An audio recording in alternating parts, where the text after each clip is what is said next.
রমজান মাসে কিন্তু রোজা রাখা, ইফতারি করা, সেহরি খাওয়া এগুলা কিন্তু একটা ইবাদত। এই ইবাদতগুলো যদি আমরা ভিডিও না করি তাহলে কি আমাদের একদম হবেই না?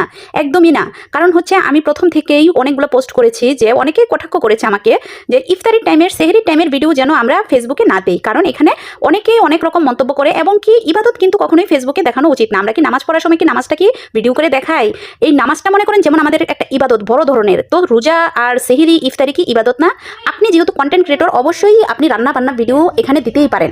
রান্নাবান্নার ভিডিও দিলেন, আশেপাশের প্রকৃতির ভিডিও দিলেন আপনার ভয়েস দিয়ে, কিন্তু আপনি যদি ইফতারের ভিডিওটা এখানে না দেন তাহলে কি আপনার একদম ভিডিও একদম হচ্ছেই না।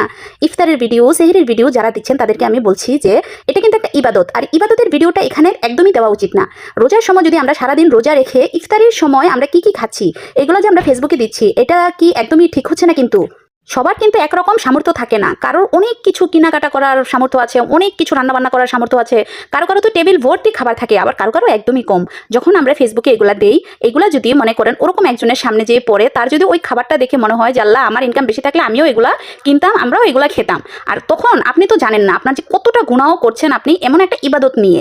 সো আমি সবাইকেই বলবো যে রমজান মাসে যারা নাকি কন্টেন্ট ক্রিয়েটর অবশ্যই ইফতারি, সেহরি খাওয়ার ভিডিও থেকে আমরা যেন দূরত্ব বজায় রাখি। আমরা কন্টেন্ট তৈরি করব, অবশ্যই রান্নাবান্নার ভিডিও তৈরি করব, কেউ আছে ঘোরাফেরার ভিডিও করে, অথবা অনেকেই আছে কিন্তু সামনাসামনি ভিডিও করে কথা বলে, যে যাই করুক না কেন, তবু আমরা যেন ইফতারি আর সেহরি এই যে দুইটা জিনিসের অর্থ যেন বুঝি। এই দুইটা জিনিস কিন্তু আমাদের একটা ইবাদত। রোজার মধ্যে রোজা রাখার, সেহরি খাওয়া, ইফতারি খাওয়া এগুলো কিন্তু ইবাদত, আর এই ইবাদতটা যেন আমরা এখানে শো আপ না করি। এখানে শো আপ না করাটাই কিন্তু একদম উত্তম।